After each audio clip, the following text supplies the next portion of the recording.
Joining me now, the man who broke this story, our senior investigative correspondent Drew Griffin, and whistleblower Dr. Sam Foote, a retired VA doctor from that Phoenix facility. Gentlemen, welcome back to both of you. Thank you. Drew, thanks for having me, Brooke. Sure, and Dr. Foote, I'm going to get to you in just a minute, but Drew, first to you. Do we know, did Eric Shinseki resign on his own volition, or did the president ask him to?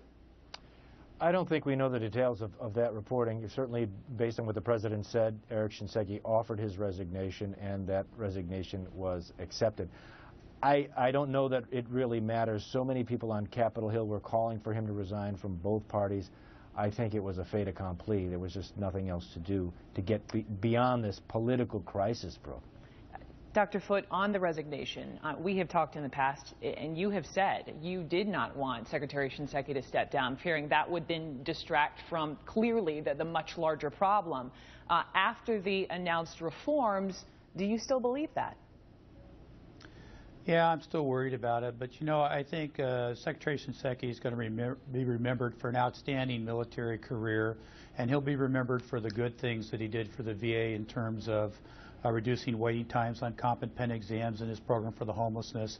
And it's just a shame that he was taken down by individuals like Dr. Lynch and Dr. Petzel, who most likely did not keep him well informed. And I think that's really a crying shame. Drew, how shameful is it, that it took everyone, including members of Congress, to really highlight the problem and to act? I still to this day don't understand it, and I'm so thankful for Dr. Foote for coming forward.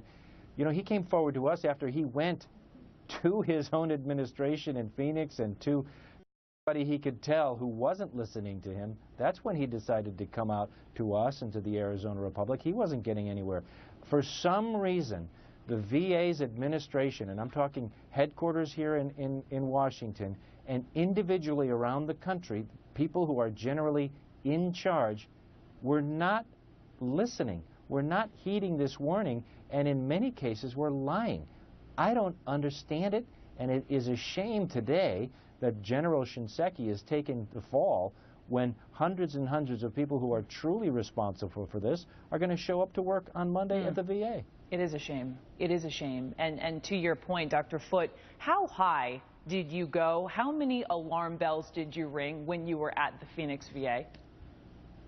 Well, I've been there for a long time. I've written several letters, and I discussed many problems at the time that they came up, and I was looked at as a naysayer and a negative guy and someone who's not on their team when it was easy to see obvious problems.